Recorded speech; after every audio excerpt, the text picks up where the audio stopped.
আপনাদেরকে বলে দিই বাবা, মাঝে মাঝে ঘর সংসার করতে গেলে মাঝে মাঝে একটু ঝগড়া ঝামেলা হয়। হ্যাঁ, 4টে বাসন থাকলে ঠোকাঠুকি হবেই।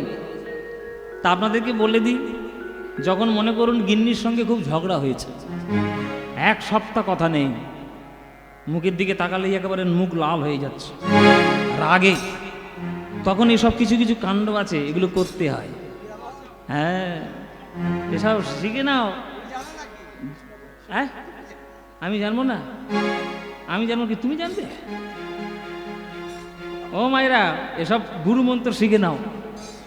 ও মায়েরা, আমিও তো ভুক্তভোগী না, ওই জন্য বলতে পারছি। হ্যাঁ, বউ যদি খুব রেগে যায় তাহলে সেই রকম একটা মানানোর একটা উপায় আছে। মনে করো 1 সপ্তাহ কথা বন্ধ, কোনো কথাবার্তা নেই, মুখ দেখাদেখি বন্ধ। হ্যাঁ, কিচ্ছু না। এমন যদি পরিস্থিতি আসে যে পায়ে না ধরে ক্ষমা চাইলে সে ক্ষমা করবে না আর কথা বলবে না, তাহলে কি করবে? বেশি কিছু করতে হবে না, চুপচাপ পাটা ধরেই নেবে। পাটা ধরে নিবি, পা ধরে নিবি একদম, চুপচাপ পা ধরে নেবে, বেশি কথা বলবে না। যত কথা বলবে আরো ঝামেলা বাড়বে। তাই রাধারানী আজকে চরণটা ধরে কৃষ্ণ তার চরণের ধুলো ঝেড়ে দিচ্ছে দেখে ললিতা গাছের আড়াল থেকে মুচকি মুচকি হেসে পাগল হয়ে যাচ্ছে। হায় হায় রে, এইরকমও প্রেম হয়? এমন প্রেম দেখি নাই রে, এমন প্রেম দেখি নাই রে, এ তো জগতে তুলনা হয় না, এমন প্রেম দেখি নাই রে। জগতে তুলনা হয় না, এমন প্রেম দেখি নাই রে। ওই জগতে তুলনা, এ যে তুলনা রহিত প্রেম, জগতে তুলনা হয় না, তুলনা রহিত প্রেম, জগতে তুলনা হয় না, তুলনা রহিত প্রেম, এমন প্রেম দেখি নাই রে, এমন প্রেম দেখি নাই। কিন্তু আজকে একটা ব্যাপার ঘটল, রাধারানীর চরণে ফুল দিল, রাধারানীর চরণের ধুলো ঝেড়ে দিল, রাধারানীর চরণ ধরে কৃষ্ণ পড়ে রইল, কিন্তু তবুও আজকের রাধারানী না তাকাচ্ছে, না কথা বলছে, না হাসছে, না কোনো ইশারা, কিচ্ছু নেই। এই যে আসার থেকে মুখটা গম্ভীর করে মুখটা ঘুরিয়ে রেখেছে। ও রাধে, মুখটা ঘুরিয়ে রেখেছে। তখন কৃষ্ণ ললিতা বিশাখাদের ধরেছে। ও ললিতা বিশাখা, কি হলো? রাধারানী কথাও বলছে না, হাসছে না, তাকাচ্ছে না, কি হয়েছে? আমি তো আজকে চন্দ্রাবলীর কুঞ্জে যাইনি। তাহলে রাগের কি কারণ? তখন ললিতা বিশাখা একটু খোঁচা দিয়ে কথা বলল, না ওরা আমার ঢং, পীড়িত করেছে, পীড়িতের রীতিনীতি কিচ্ছু বোঝে না। তার মানে বলে রাধারানীর মুখ দেখে বুঝতে পারছে না? রাধারানীর মান হয়নি, রাধারানীর অভিমান হয়েছে। বলে মান আর অভিমান কি? বলে হ্যাঁ, পার্থক্য আছে, এসব বোঝো না। মান মানে ক্রোধের প্রাধান্যতা বেশি, আর অভিমান মানে বিরহের প্রাধান্যতা বেশি। তা রাধারানীর আজকে অভিমান হয়েছে। যেই বলেছে অভিমান হয়েছে, অমনি কৃষ্ণ ছুটে এসে বলো রাধে, বলো বলো কি হয়েছে, বলো কিসের অভিমান? আমি কি এমন করেছি তুমি অভিমান করেছো? তখন কৃষ্ণের দিকে তাকিয়ে কথা বলছে না বাবা, অভিমান ভাঙছে বটে, তবে কৃষ্ণের মুখের দিকে তাকিয়ে নয়, অন্য দিকে তাকিয়ে। ওই যে বধূ হে বধূ হে, এই মধুর বৃন্দাবনে সকল কিছু তুমি শিখেছ বটে, তবে একটা জিনিস তোমার ভালো করে শেখা হয় নাই। ও মা, কি শিখিনি আমি ভালো করে? কি শেখনি? তুমি বাঁশি বাজানো জানো না, তুমি বাঁশি বাজানো জানো না, তুমি জানো না, তুমি জানো না, তুমি জানো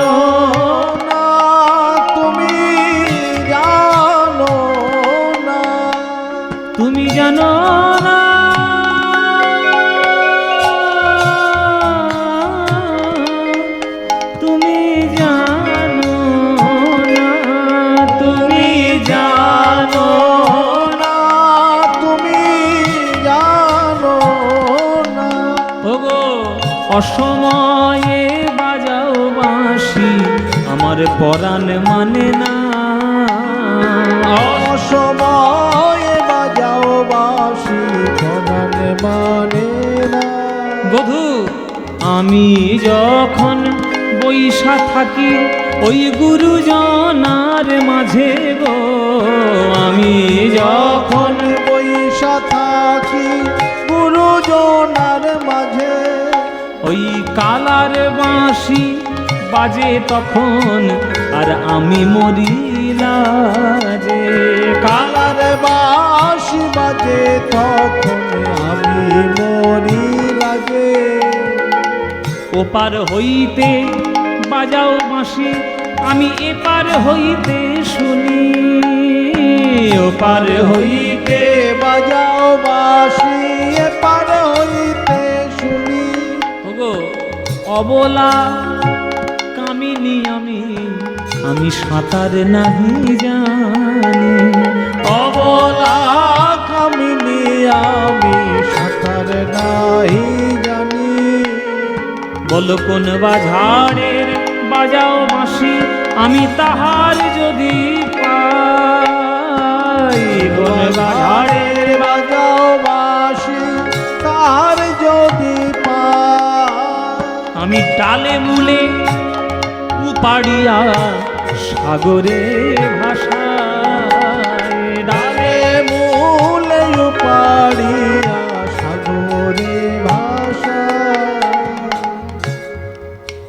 গোবিন্দের বাঁশি কোন বাঁশঝাড় থেকে তৈরি হয়েছে? আপনাদের খট্টার ডিহে বাঁশঝাড়ের? পশ্চিমবঙ্গের বাঁশঝাড়? আসামের? কর্ণাটকে? না। এইবার বাঁশির তত্ত্ব শুরু করব। যে কৃষ্ণের বাঁশি কোত্থেকে এলো, কটা হলো, কি হলো না হলো, তার সম্পূর্ণ ডিটেলিং জেনে নাও।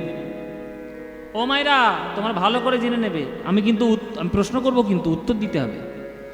রাত জেগে জেগে কীর্তন করছি এমনি এমনি নয়, ভালো করে একেবারে শিখিয়ে দিয়ে যাব। শোনো, স্বর্গে দেবগুরু বৃহস্পতি নিষ্কাম যজ্ঞ করেছিল একটি। দেবগুরু বৃহস্পতি স্বর্গে নিষ্কাম যজ্ঞ করেছে। সেই নিষ্কাম যজ্ঞে একটা 25 পর্বের বাঁশ জন্ম নিয়েছিল। ভালো করে শুনবে, আমি কিন্তু প্রশ্ন ধরব। 25 পর্বের বাঁশ জন্ম নিয়েছে।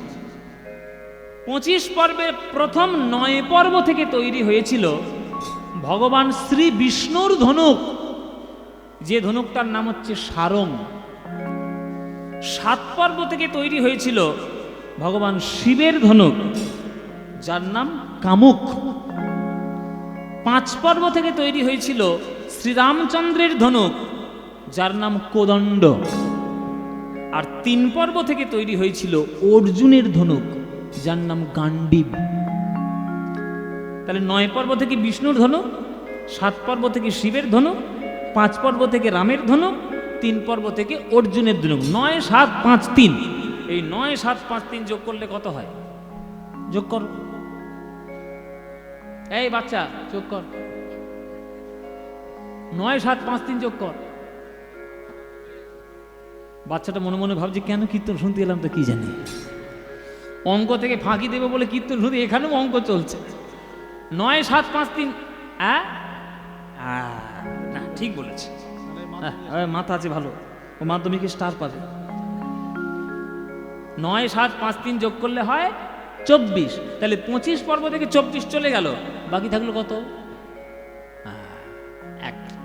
এই 1 পর্ব থেকে তৈরি হয়েছিল এই গোবিন্দের জন্য 3খানা বাঁশি। হ্যাঁ, তাহলে 1 পর্ব থেকে 3খানা বাঁশি। 3টে বাঁশি কি কি? একটা হচ্ছে বেনু, একটা হচ্ছে বংশী, একটা হচ্ছে মুরলী। তাহলে বেনু কাকে বলে? ভালো করে শোনো, যে বাঁশিটা 12 আঙুল লম্বা, হাত কিন্তু নয়, আঙুল বলেছি, 12 আঙুল লম্বা, 6টি ছিদ্রযুক্ত, তাকে বলা হয় বেনু। যে বাঁশিটা 17 আঙুল লম্বা, 8খানি ছিদ্রযুক্ত, তাকে বলা হয় বংশী। আর যে বাঁশিটা 2 হাত লম্বা, মাত্র 4টি ছিদ্রযুক্ত, তাকে বলা হয় মুরলী, যেটা আগামীকাল হবে, আগামীকাল বাজবে। মুরলী রতান পঞ্চম গান কুলবতী চিত চৌরলী, রাসের গান, ওইটা হচ্ছে মুরলী। তাহলে এবার আমি প্রশ্ন করি, বলো বাঁশি বেনু কত আঙুল লম্বা? হ্যাঁ, জোরে জোরে বলতে হবে, দু একজন বলছো কেন? সবাই মিলে বলবে। 12 আঙুল লম্বা। ছিদ্র কটি? 6টি। আর বংশীর কত আঙুল লম্বা মায়েরা? 17 আঙুল। আর ছিদ্র কটা? 8টা। আর মুরলী কত লম্বা? 2 হাত। ছিদ্র কটা? 4টে। হচ্ছে হিসেব। হ্যাঁ, এই বেনু, বংশী, মুরলী। এবার আর একটা তত্ত্বে যাই। এই 3খানা বাঁশি কে জন্ম নিয়েছে? একটা তো জানলেন বাঁশ থেকে হয়েছে, কিন্তু বাঁশ তো একটা আধার। সেই আধারের মধ্যে শক্তি কার? আধারের মধ্যে শক্তি হলো মা সরস্বতী। সরস্বতী মা। যখন সরস্বতী মা জানতে পারলেন বৃন্দাবনে গোবিন্দ লীলা করবেন, তখন গোবিন্দের চরণটা গিয়ে সরস্বতী জড়িয়ে ধরেছে, প্রভু আমার একটা বর দিতে হবে। কি বর? বলে আমাকে এমন একটা বর দাও, তুমি যখন বৃন্দাবনে লীলা করবে তোমার অধরামৃত সুধা যেন আমি সব সময় পান করতে পারি। সর্বনাশ! অধর সুধা? অধর সুধা মানে কি? চুম্বন। অধর মানে কি? অধর মানে তো ঠোঁট, তাহলে চুম্বন। তাহলে গোবিন্দের চুম্বন সদা সর্বদা পাবে সরস্বতী। এটা সর্বনাশ! রাতারাতি যদি শোনে একবার, আর আস্ত রাখবে। তখন গোবিন্দ মনে মনে ভাবছে, না এ তো মুশকিল। তাহলে তুমি এক কাজ করো সরস্বতী, আমি যখন বৃন্দাবনে যাব আমার কাছে তো সুরই হবে সাধনা, আমার কাছে তো সুর দিয়েই জগৎ আমি বিমোহিত করব। আমার 3খানা বাঁশি রূপেই তুমি জন্ম নিয়ে নাও, তাহলে তুমি সদা সর্বদা আমার অধরে লেগে থাকতে পারবে। আর তোমার মধ্য দিয়ে 6 রাগ 36 রাগিনীর জন্ম দিয়ে এই বিশ্ব ব্রহ্মাণ্ডকে সুরের মধ্যে আমি মাতিয়ে দেব।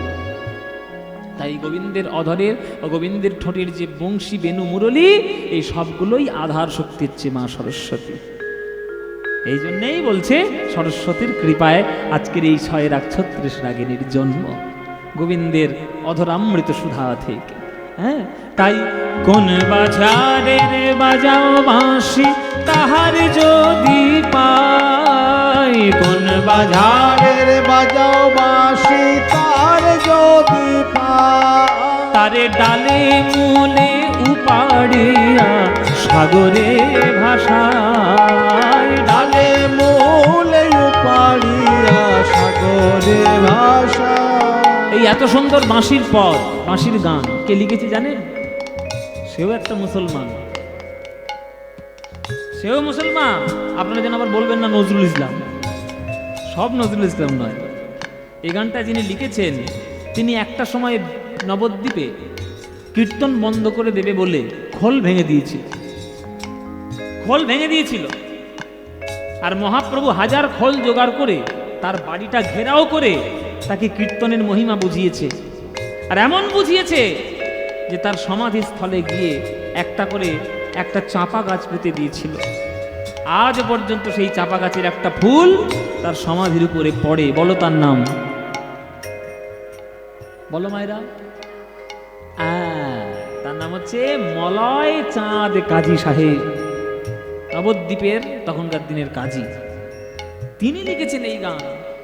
চাঁদ কাজী বলে আমি বাঁশি শুনে ঘুরি, চাঁদ কাজী বলে আমি বাঁশি শুনে ঘুরি, ওগো জিমুনা জিমুনা আমি নাদি ঠিলে হরি, জিমুনা জিমুনা আমি নদী ঠিলে হরি, জিমুনা জিমুনা আমি নাদি ঠিলে হরি, জিমুনা জিমুনা আমি নদী ঠিলে হরি বাঁশি বাজানো জানো না, তুমি বাঁশি বাজানো জানো, বাজানো জানো, বাজানো জানো না।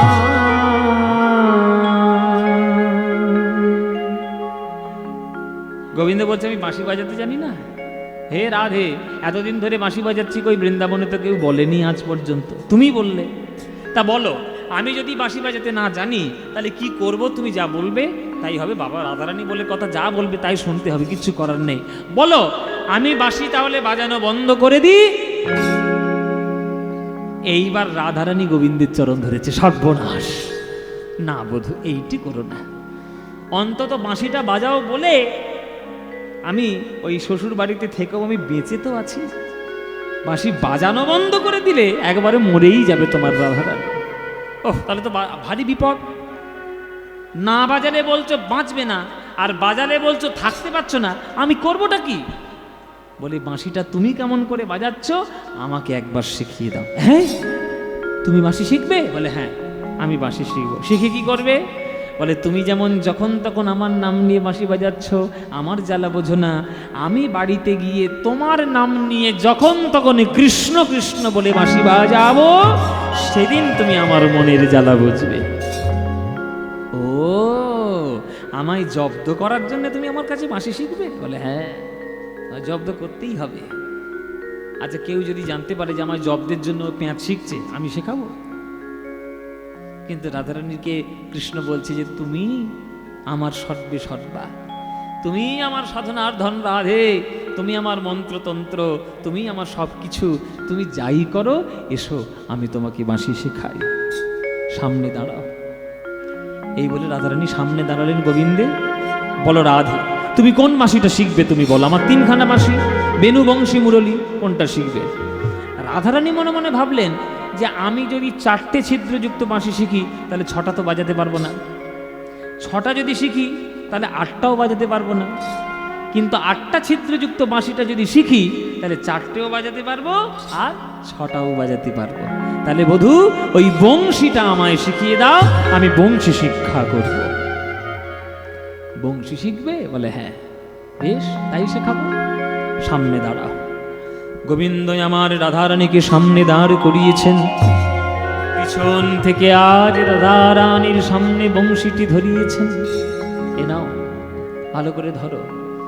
রাধে, আমার বংশীর 8খানি ছিদ্র, 8খানি ছিদ্রে 8খানি গুণ। এই 8খানি গুণ যদি তুমি ধরে নিতে পারো তাহলে তুমি বাঁশি বাজানো শিখে যাবে। মায়েরা, তোমরাও আজকের জেনে নাও, গোবিন্দের বংশীতে 8খানি ছিদ্র। এই 8খানি ছিদ্রের গুণাগুণ এইবার আমি গানের মাধ্যমে একটা করে বলে দেব। তোমরা শুনেও নাও, দরকার হলে লিখে নেবে, ভালো করে মুখস্থ করে নাও। আমি কিন্তু গানের শেষে ধরবো কোন ছিদ্রের কোন গুণ, এটা কিন্তু আমি ধরবো। এই যে ও ঠাকমা, ফের ঘুমোচ্ছ, ফের হেলান দিয়েছো ফের। হ্যাঁ, তোমায় আগে ধরবো আমি। তুমি ঘুমোচ্ছ তো, তোমায় আগে ধরবো আমি, দাঁড়াও। হ্যাঁ, বেশ। ও মায়েরা, এবার শুনতে থাকো, একটা ছিদ্রের গুণ শুরু করবে এবার। রাধারে লইয়া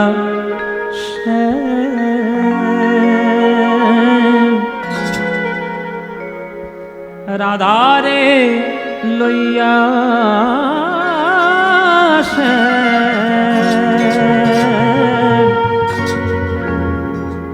মুরলী শিখায় নানা রঙে।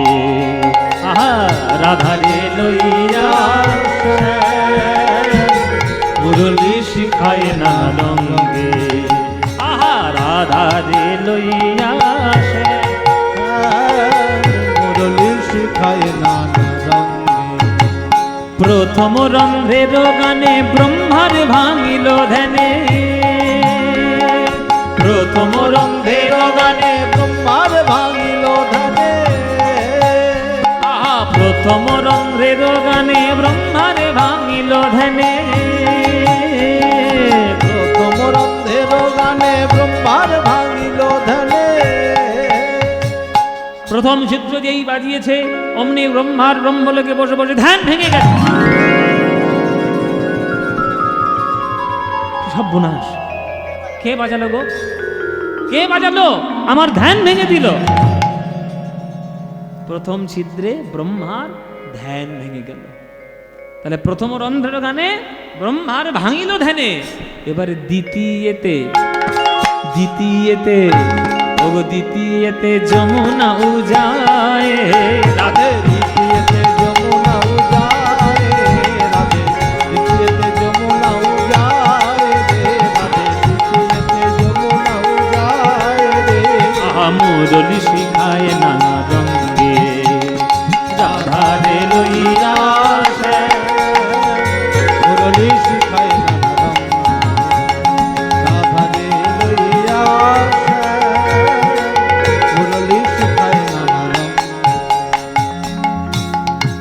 দ্বিতীয়তে যমুনা উজায়। আচ্ছা এবার বলুন উজান মানে কি?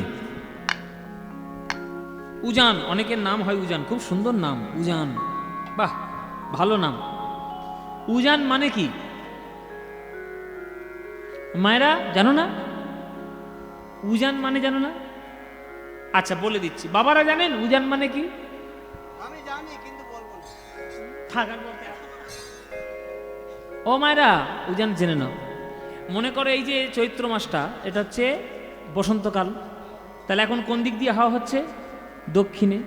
তাহলে দক্ষিণ থেকে যদি হাওয়া হয় তাহলে ঢেউটা কোন দিকে যাবে? উত্তরের দিকে। কিন্তু দক্ষিণে হাওয়া হচ্ছে আবার ঢেউটা যাচ্ছে দক্ষিণের দিকে, এইটাকে বলে উজান। মানে স্রোতের বিপরীতগামী যদি কেউ হয়ে যায় সেটাকে বলা হয় উজানে বয়ে যাওয়া। তা গোবিন্দ যখন দ্বিতীয় ছিদ্র বংশীতে বাজান তখন যমুনা যে পথে যেতে থাকেন সেই পথটা ঘুরে গিয়ে গোবিন্দের দিকে চলে যায়, ওই জন্য বলছে উজান। দ্বিতীয়তে যমুনা যায় রাধে, দ্বিতীয়তে যমুনা যায় রাধে, মুরলি শিখায় নানা রঙে আধারে লইয়া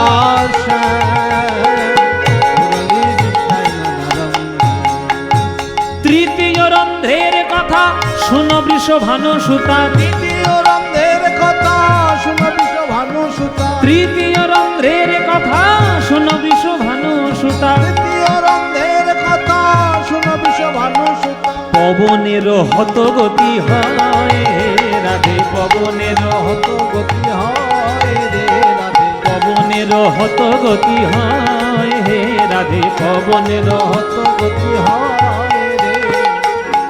পবন মানে কি? বাতাস বা বায়ু। হতগতি মানে থমকে যাওয়া। বৃন্দাবনের বাতাস গোবিন্দের তৃতীয় ছিদ্র যদি বংশীতে বেজে ওঠে, বৃন্দাবনের বাতাস থমকে যায়। কেন থমকে যায়?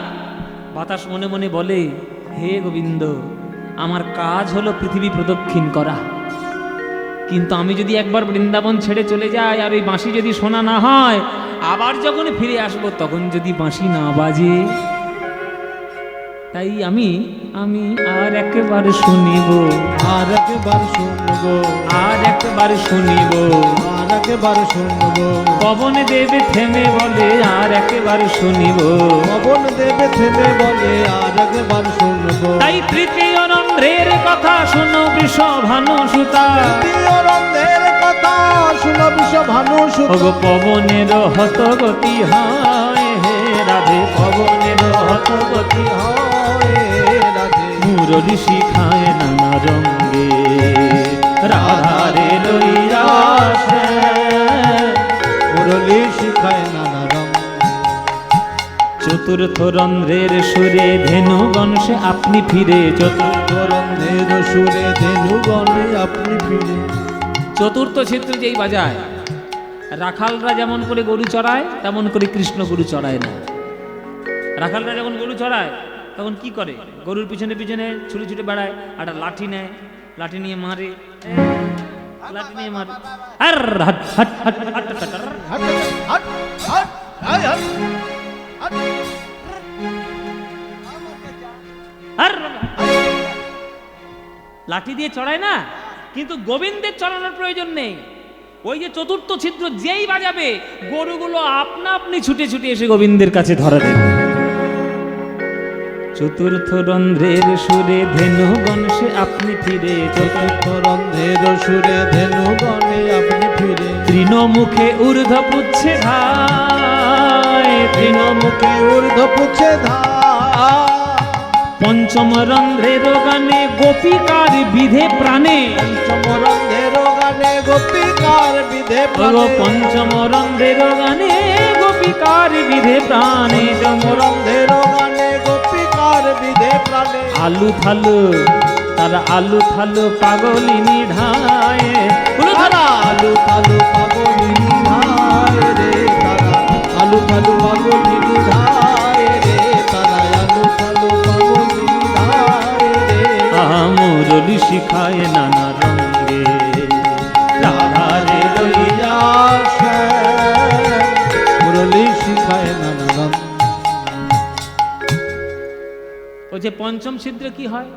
পঞ্চম ছিদ্রে গোবিন্দ যেই বাজায় বাঁশি, তখন গোপিকারা, বৃন্দাবনের ব্রজগোপীরা, শুধু রাধারানী নয় বলছি ভাইরা, শুধু এখানে গোপী মানে রাধারানী নয়, রাধারানী মানে মানে গোপী মানে হচ্ছে বৃন্দাবনের সব মেয়ে, বৃন্দাবনের সকল মেয়েরা, সবাই গোপী, বৃন্দাবনের সকল গোপী। তারা ওই পঞ্চম সুর যখন শুনতে পাবে, তখন তারা পাগলিনীর মতো ছুটে ছুটে একেবারে গোবিন্দের চরণে চলে যাবে। এটা পঞ্চম ছিদ্রের গুণ।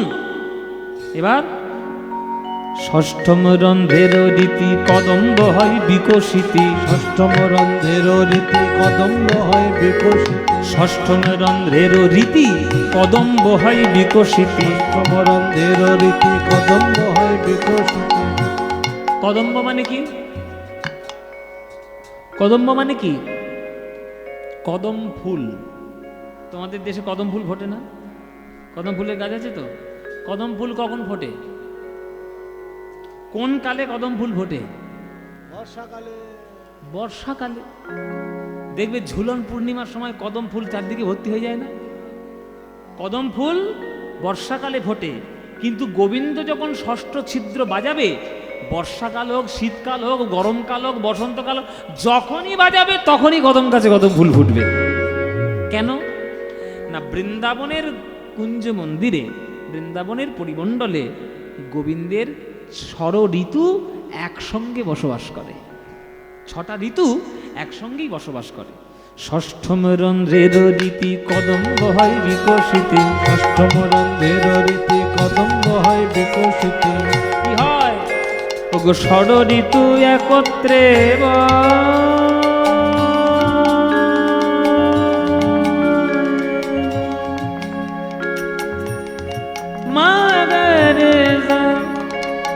নিজাধা রে নিদা নিদা পাদা মা পাগা মদনে মাগ মাগ রে।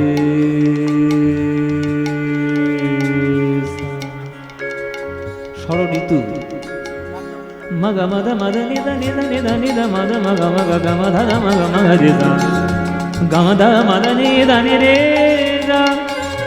সুখদ বসন্ত চলায়াতা হে। বসন্ত রাগের সুর।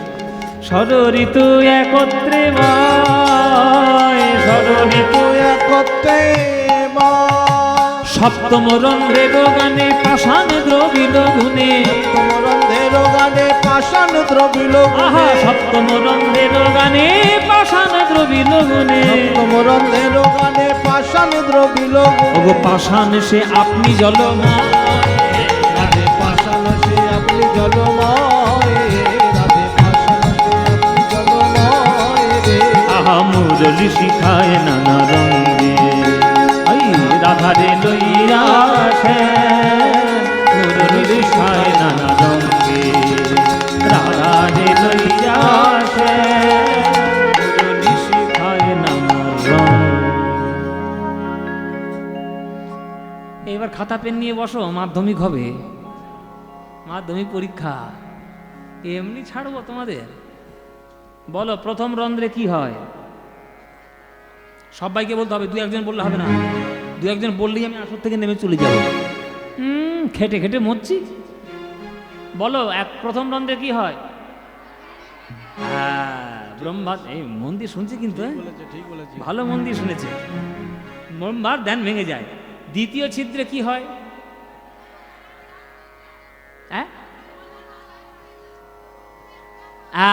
যমুনায় উজান হয়। বেশ ভালো কথা, 20 নম্বর দিয়ে দিলাম। আচ্ছা 3 নম্বর ছিদ্রে কি হয়? পবনদেব থেমে যায়। বাহ, খুব ভালো। আচ্ছা চতুর্থ ছিদ্রে কি হয়? গরুগুলো সবাই চলে আসে। বেশ। আচ্ছা পঞ্চম ছিদ্রে কি হয়? গোপীরা পাগল হয়ে যায়। বেশ। ষষ্ঠ ছিদ্রে কি হয়? কদম ফুল ফোটে। হ্যাঁ মায়েরা ওইটা মনে রেখেছে, কদম ফুল মনে রেখেছে। বাবা, ষড় ঋতু তো বলতে পারবো না, কদম ফুলটাই মনে রাখি। যাক ভালো, বুদ্ধিমতী তো, সংসার করে করে মাথা পেকে গেছে একেবারে। যাই হোক, খুব ভালো উত্তর, বুদ্ধিমতী উত্তর। বেশ। আচ্ছা ষষ্ঠ ছিদ্র হয়ে গেল। সপ্তম ছিদ্রে কি হয়? শেষে হয়েছে। আমি এক্ষুনি বলেছি পাষাণ গলে যায়, মানে পাথর গলে জল হয়ে যায়। বাহ, উত্তর ভালোই দিয়েছে। না না, ভালো পরীক্ষা হ্যাঁ, দিয়েছে। কত নম্বর দেবো তাহলে? ভালো পরীক্ষা দিয়েছে। হ্যাঁ, না না, মাস্টার কখন 100 দেয়? নাম্বার আমি ঠিক কাটবো। তাহলে সবগুলো ছিদ্র হয়ে গেল তো, মায়ের হিসেব পেয়ে গেল। হ্যাঁ, বাকি বাকি আবার কোনটা? ও অষ্টম ছিদ্র। বাবা, এই মাস্টারের ভুল হয়ে গেছে। না, অষ্টম ছিদ্রটা বাকি আছে না? ওটা আবার বলবো? না না, ওটা থাক। ওটা থাক, ওটা পরে জানবে, ওটা না বললেও হবে। পরের বারে পরে তো বায়না করলে তো হবে। যা বলবে এখন বলে দাও। ও মায়েরা, পরের বছর যদি বায়না না করে তখন বলতে পারবো না তো। হ্যাঁ, কি গো মায়েরা, বলো অষ্টমটা বাকি থাক। রাধারানী বলছে বাকি থাকবে কেন? শিখবো যখন এসে সবগুলো শিখবো, ওটা আমাকে শেখাতেই হবে। কখনো গোবিন্দ কিছুতেই শেখাতে চাইছে না। আসলে গোবিন্দ বলছে অষ্টম ছিদ্রটা থাক, ওইটা না ওইটা আমার শেষ বিদ্যে রাধে। ওইটা যদি শিখিয়ে দিই আর তুমি ওইটাই শিখে যদি তুমি গুরুমারা বিদ্যে ধরো, গুরুমারা বিদ্যে। এখানে পণ্ডিত মশাই বসে আছে, বেশি কথা বলা যাবে না। হ্যাঁ, পণ্ডিতের ভালো করেই জানে গুরুমারা বিদ্যে কাকে বলে। আপনারা জেনে রাখুন, গুরুমারা বিদ্যে হয় জানেন, মানে শিষ্যকে কোনোদিন সব কিছু শিখিয়ে দেবেন না। আপনাদের বলি, আপনারা যারা যারা এখানে টিউশনি পড়ান বা যারা যারা একটু মাস্টারি করেন আর কি, সবাইকে বলছি, শিষ্যকে কোনোদিন সব কিছু শিখিয়ে দেবেন না, নিজের জন্য দু একটা বাঁচিয়ে রেখে দেবেন। কেননা শিষ্য যদি খুব চালাক হয়, সবগুলো যদি বিদ্যে তোমার কাছ থেকে শিখে নেয়, সেই কিন্তু তোমায় গুরু মারা বিদ্যে ধরবে। কিরকম শুনে না, একটা কুস্তিগির ছিল। ও মা, এটা ভালো করে একটা গল্প শোনো। একটা কুস্তিগির ছিল, বুঝলে, 60 বছর বয়স। তার কাছে 25 বছরের একটা ছেলে এসছে, বেশ তাগড়াই ছেলে আর কি, বেশ হৃষ্টপুষ্ট, বডি আমার মতোই আর কি। হ্যাঁ, মায়েরা বলছে বাবা তুমি যা হৃষ্টপুষ্ট বোঝাই যাচ্ছে, কত হৃষ্টপুষ্ট। তা একটা বেশ হৃষ্টপুষ্ট একটা ছেলে এসে ওই 60 বছরের বুড়োর কাছে বলছে, গুরুদেব আপনার কাছে আমি কুস্তি শিখবো। 60 বছরের বুড়ো মনে মনে ভাবছে, সেই তো কদিন পর মরে যাবো, একটা শিষ্য যদি তৈরি করে যেতে পারি অন্তত নামটা তো থাকবে রে বাবা। এই বাবা, তুই আমার কাছে সব শিখবি বাবা? হ্যাঁ, যা প্যাঁচ আছে সব শিখবি, ভালো করে শিখে নিবি তো, আমার নামটা রাখিস বাবা। হ্যাঁ, আমি ন্যাশনাল অ্যাওয়ার্ড শিখে নিবি সব। তা সেই 25 বছরের ছেলেটাকে ভালো করে মন দিয়ে শিখিয়েছে, কি করে ঘুষি মারতে হয়, কি করে ল্যাং মেরে ফেলে দিতে হয়, কি করে জড়ি ধরতে হয়, কি করে ঘুষিটা দিতে, মানে সব কিছু কুস্তির প্যাঁচ পোঁচ সব শিখিয়ে দিয়েছে। আর গুরুদেবের পায়ে তেল দিয়ে দিয়ে দিয়ে মোটামুটি সব কিছু শিখে নিয়েছে। এবার মোটামুটি 3-4 বছর গুরুদেবের কাছে শিক্ষা করার পর একবারে তাগড়াই শরীর, আরও তাগড়াই হয়ে গেছে। হ্যাঁ, আর হয়ে গিয়ে বলছে, এই তুই আমার কাছে সব শিখেছিস বাবা, তুই আমার 1 নম্বর শিষ্য। গুরুদেব তাহলে আমি সব শিখেছি? বলে হ্যাঁ। বলে বেশ, তাহলে আপনি আমার আশীর্বাদ করে, আমি 1 নম্বর শিষ্য তো? বলে হ্যাঁ, তুই আমার 1 নম্বর শিষ্য। আরে বেশ, ঠিক আছে। ও ছেড়ে দিল, ছুটি দিয়ে দিল, হয়ে গেল গুরু শিক্ষা। পরের দিন গুরুদেবটা বাজারে করতে গেছে।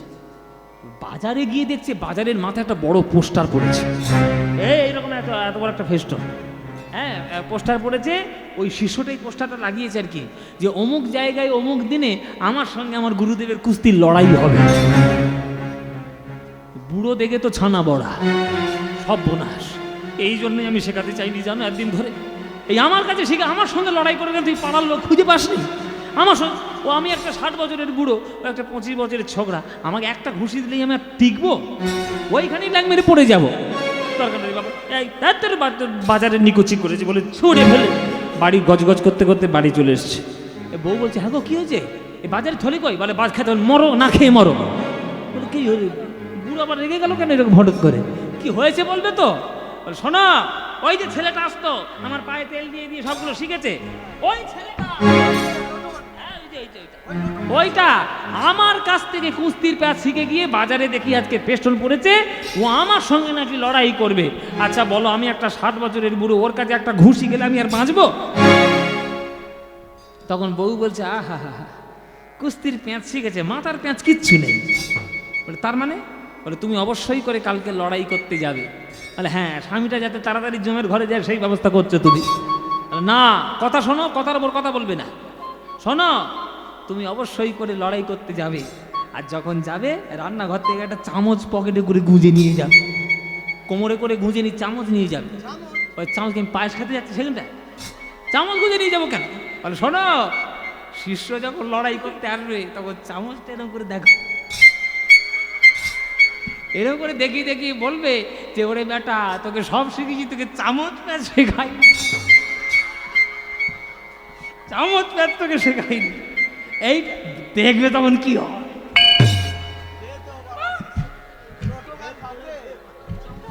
ও ভাইরা, এবার বইয়ের কথা মতো কোমরে গুঁজে নিয়ে গেছে চামচ। আচ্ছা, শিষ্যটা কিন্তু মনে মনে তৈরি হয়ে এসছে যে আজকে গুরুদেবকে যখন পাবো এমন একটা ঘুষি দেবো পুরো রটকে পড়বে একেবারে। আজকের গুরুদেবের পটকে দেবো। হ্যাঁ, তেল তেল মেখে, ভালো করে তেল তেল মেখে সেই শিষ্য উঠে এসছে।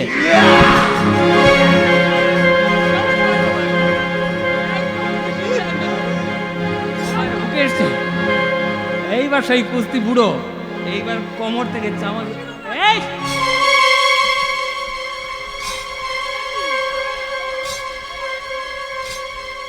এবার যেই চামচটা ঘুরি ঘুরি, শিশু বলছে গুরুদেব আপনি বললেন যে সব কিছু শিখিয়ে দিয়েছি, তো ওইটা কি? বলে ব্যাটা তোকে আমি সব শিখিয়েছি, আমি জানি তুই আমার সঙ্গে একদিন লড়াই করবি, তুই চামচ প্যাচ বাকি রেখেছি। এবার যেই দেখেছে চামচ, শিষ্যটা মাইক নিয়ে অ্যানাউন্স করছে এই আজকের খেলা বন্ধ, খেলা বন্ধ, কালকের আমি চামচ প্যাচ শিখে আসবো, তারপর লড়াই করব। এইটা হচ্ছে গুরু মারা বিদ্যে। এই আপনাদেরও বলি, সব কিছু বিদ্যে শিষ্যকে শিখিয়ে দেবেন না, ওই শিষ্য কিন্তু গুরু মারা বিদ্যে ধরবে। এইবার অষ্টম ছিদ্রটা সেই রকম ব্যাপার। এখন রাধারানীকে যদি অষ্টম ছিদ্র শিখিয়ে দেয় আর রাধারানী যদি গুরু মারা বিদ্যে ধরে, তখন কৃষ্ণ কিছুতেই শেখাতে চাইছে না। তখন রাধারানী বলছেন না, শেখাতে হবে, ওইটা আমি শিখবই। শিখবে? হ্যাঁ শিখব। কি করি এখন? রাধারানী এখন শিখবে বলেছে, না বললেও নয়, মুশকিল। ও রাধে শোনো, এই অষ্টম ছিদ্রটা না আমার সাংঘাতিক জায়গা, চুপি চুপি করে বলছি, কাউকে বলো না। বলবো না বলে চিৎকার করছে কেন? চুপ চুপ।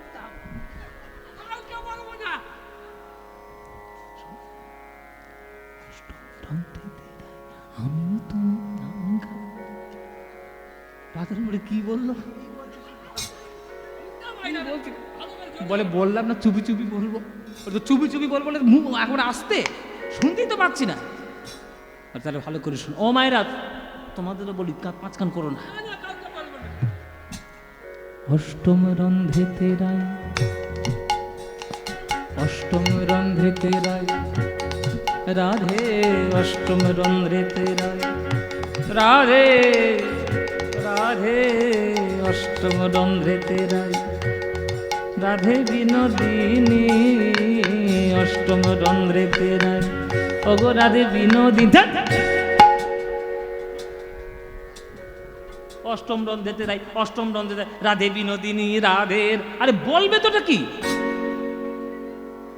বলে অষ্টম রন্ধ্রে তেরাই আমি তোমার নাম গাই, অষ্টম রন্ধ্রে তেরাই তোমার নাম গাই, অষ্টম রন্ধ্রে তেরাই আমি তোমার নাম গাই, অষ্টম রন্ধে তেরাই আমি তোমার নাম গাই। জয় রাধে জয় রাধে, রাধে জয় রাধে, সবাই মিলে বলুন আমার সঙ্গে, রাধে জয় রাধে, জয় রাধে জয় রাধে, জয় রাধে রাধে জয় রাধে। ওগো অষ্টগোপীর শিরোমণি রাধে জয় রাধে। আমি এক লাইন বলবো, আপনাদের বলবেন তো? অষ্টগোপীর শিরোমণি রাধে জয় রাধে, প্রেমকান্তা চূড়ামণি রাধে জয় রাধে, অষ্টগোপীর শিরোমণি রাধে জয় রাধে, মহাভাব স্বরূপিণী রাধে জয় রাধে, প্রেমকান্তা চূড়ামণি রাধে জয় রাধে, কৃষ্ণ প্রেম প্রদায়িনী রাধে জয় রাধে। আর হাত তুলে জয় রাধে জয় রাধে জয় রাধে জয় রাধে। জয় রাধে জয় রাধে জয় রাধে জয় রাধে জয় রাধে জয় রাধে জয় রাধে জয় রাধে। অষ্টম রন্ধ্রেতে রাই আমি তোমার নাম গাই, অষ্টম রন্ধ্রেতে রাই আমি তোমার নাম গাই, মোর বংশী এত গুণ ধরে, মোর বংশী এত গুণ ধরে। ওগো বংশী বদনে কয় বংশী শিক্ষা তারে কয়, বংশী বদনে কয়ে বংশী শিক্ষা তারে ওগো কয়। না শিখালে শিক্ষা বলি কারে রাধে, না শিখালে শিক্ষা বলি কারে রাধে, না শিখালে শিক্ষা বলি কারে রাধে, না শিখালে শিক্ষা বলি কারে। আহা মুরলি শিখায় নানা রঙ্গে রাধা রে লইয়া শ্যাম, মুরলি শিখায় নানা রঙ্গে রাধা রে লইয়া। মুরলি শিখায় নানা রঙ। তাহলে অষ্টম ছিদ্রে কি হয়? রাধা রাধা যে নামটা শোনা যায় ওটা অষ্টম ছিদ্র থেকেই আসে। তাহলে হলো আটটা সম্পূর্ণ হলো। বলো রাধে কেমন করে শিখেছ?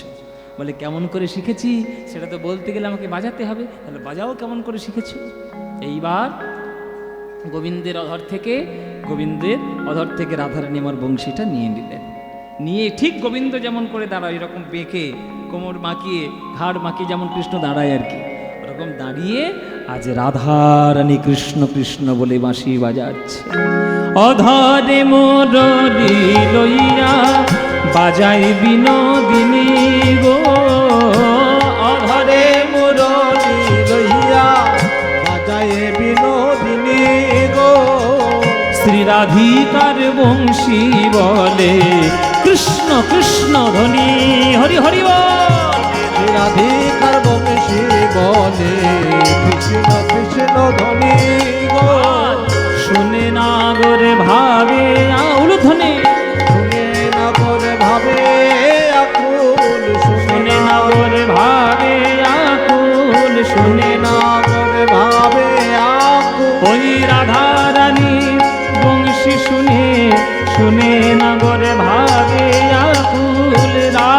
রানীর বংশী শুনে শুনে নগর ভাবে আকুল। রাধারানীর বংশী শুনে ভাবেতে বিভোর গো, রাধারানী বংশী শুনে ভাবেতে বিভোর গো। রাধারানীর গলায় দিল হার মনোহর গো, রাধারানীর গলায় দিল হার মনোহর গো। কোনো শিষ্য যদি ভালো কাজ করে গুরুদেব তাকে উপহার দেয়, শিষ্য যদি ভালো কাজ করে গুরু উপহার দেয়। গুরু প্রকৃত গুরু সেই যে নিজের নামের থেকেও শিষ্যের নামটা বেশি হয়ে গেলে তাকে বুকে জড়িয়ে ধরে। আবার এমন গুরু আছে শিষ্যের নাম একটু বেশি বেড়ে গেলে তখন আবার গাটা চিড়বিড় করে, ওরকম হলে হবে না। আমার কাছে একটা নীতি হচ্ছে মায়েরা, দিলে প্রাণ ভরে দাও, নইলে হাত গুটিয়ে নাও। হয় দেবে তো প্রাণ ভরে দেবে, দেব না তো দেব না, হয় এসপার নয় উসপার, মাঝখানে কোনো রাস্তা কেন? তা যদি কোনো শিষ্য ভালো কাজ করে তাহলে গুরুদেব তাকে উপহার দেয়। তাই রাধারানী এমন বাঁশি বাজিয়েছে, এমন সুন্দর বাঁশি বাজিয়েছে যে গোবিন্দ আমার নিজের গলার থেকে রত্নমালা খুলে নিয়ে আজ রাধারানীর গলায় পরিয়ে দিয়েছে। হ্যাঁ, রাধারানীর বংশী শুনে ভাবেতে বিভোর গো, রাধারানীর বংশী শুনে